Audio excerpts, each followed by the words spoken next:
Vërshimet jo që shkatruan vetëm shtëpitë, por shkatruan edhe atë që është qenie e gjallë, njeriun. Në këtë histori ndodhet edhe familja Avdullah Imeri, ku vërshimi ju mori shtëpinë, e bashk me të, ju mori gëzimin dhe mbeten vetëm me dhimbjen. Sa antarë jeni ju? 11 antarë. A ditë kur jena arë që kemi pas situatën, këna marrë vendim që këna me marrë përsi për ndërtimin e kësaj shtëpie. Por dhimbja gjithmonë ka një rrugdalje. Kjo familje do bëhet me shtëpi të re, fal jetimave të Ballkanit dhe fondacionit të Beqet Pacollit. Me qenë se ju jeni 2 vllazën, na po ju propozojmë 2 shtëpia. Një aty, një vllaut. Edhe këto 2 shtëpia bëhen prej njerëzve vullnetit mirë, që kanë dhënë donacione, një pjesë ka dhënë të jetimat e Ballkanit, një pjesë të fondacioni Beqet Pacollit. E na i këna bashku këto 2 fonde.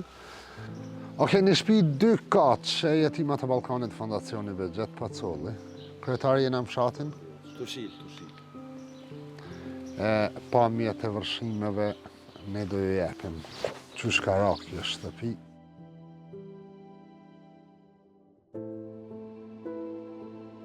Juve përhaj o kufna pe u bëjmë përhaj. Faleminderit, Allah është për blezja. Shumë shpejt ka me njësë ndërtimin e kësaj shtëpie. Faleminderit. Na po ju bartëm edhe selamet e Bacit, Beqet Pacollit. Faleminderit, na përshëndet e falenderojmë pa mos. Zotë ju rujt, përhaj o kufna.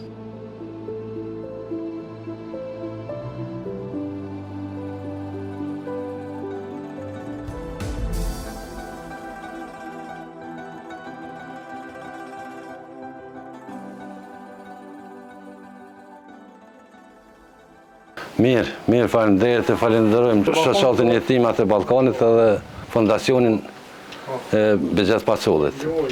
Njëkohësisht edhe shoqëninë, rrethin familjar, shokët, miqësi, kemi pas ndihmën pej komune, pej gjithave. Edhe falenderojmë pa mos për këtë përkrahje.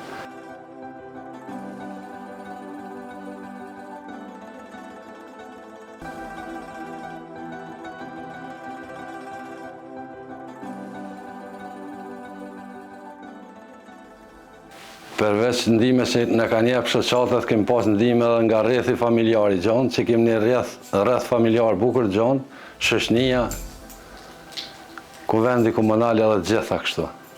Edhe i falenderojmë pa mos për këtë përkrahje të madhe që kanë ndodhur me ndërtimin e shtëpisë, e cila është rënuar më herët nga vërshimet.